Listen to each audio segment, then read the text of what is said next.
بسم اللہ الرحمن الرحیم۔ باب نمبر 7، اعمال کا دار و مدار نیتوں پر ہے۔ سورہ کہف آیت نمبر 49۔ اور جب نامہ اعمال سامنے رکھا جائے گا تو دیکھو گے کہ مجرمین اسے دیکھ کر خوف زدہ ہوں گے اور کہیں گے کہ ہائے افسوس۔ میں کتاب کے صفحات پلٹتا رہا۔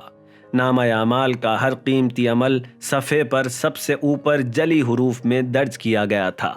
ایک مالی بدحالی کے شکار خاندان کی مدد کا واقعہ تفصیل کے ساتھ ویڈیو کلپ کی شکل میں موجود تھا۔ میں نے ذہن پر زور دیا لیکن مجھے یاد نہیں آیا کہ میں نے یہ نیکی کب انجام دی تھی۔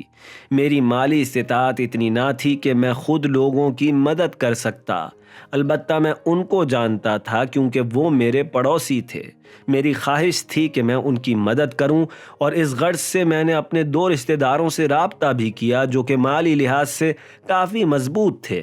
میں نے اس خاندان کے مالی مسائل ان لوگوں سے تفصیلاً بیان کیے لیکن انہوں نے میری باتوں پر توجہ نہیں دی بلکہ میری کم عمری پر مجھے طعنہ دیا کہ اس عمر کے لوگوں پر ایسے کام نہیں جچتے، یہ تو بڑوں کے کرنے کے کام ہیں۔ میں اس وقت 15 برس کا تھا۔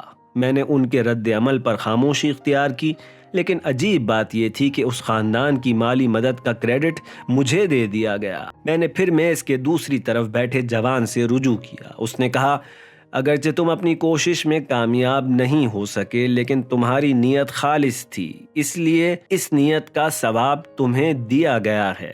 مجھے رسول اکرم کی حدیث یاد آ گئی جس میں سرکار نے فرمایا تھا، پروردگار فرماتا ہے جب میرا بندہ کسی نیکی کا ارادہ کرتا ہے اور اس نیکی کو انجام نہ بھی دے سکے یا اسے پورا نہ بھی کر سکے، پھر بھی وہ نیکی اس کے نامہ اعمال میں لکھ دی جاتی ہے۔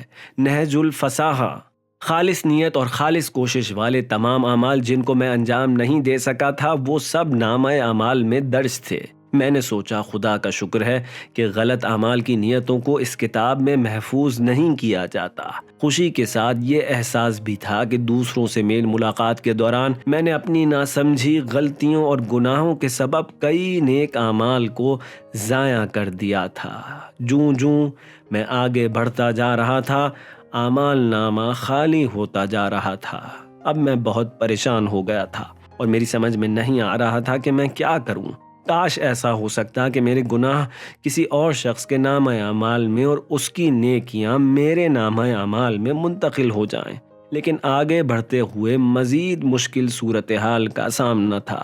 جوان جو یقیناً میری کیفیت بھانپ چکا تھا بولا، جب اعمال میں ریاکاری کی بو آنی شروع ہو جائے تو پروردگار کے ہاں ان کی کوئی قدر و قیمت نہیں رہتی۔ جس عمل میں غیر خدا کو شریک کر لیا جائے تو پھر وہ عمل اسی شریک کے لائق ہو جاتا ہے۔ اپنے خالص اعمال پیش کرو تاکہ تمہاری پریشانی جلد دور ہو۔ کیا تم نے نہیں سنا کہ اعمال کی قبولیت نیتوں پر منحصر ہے؟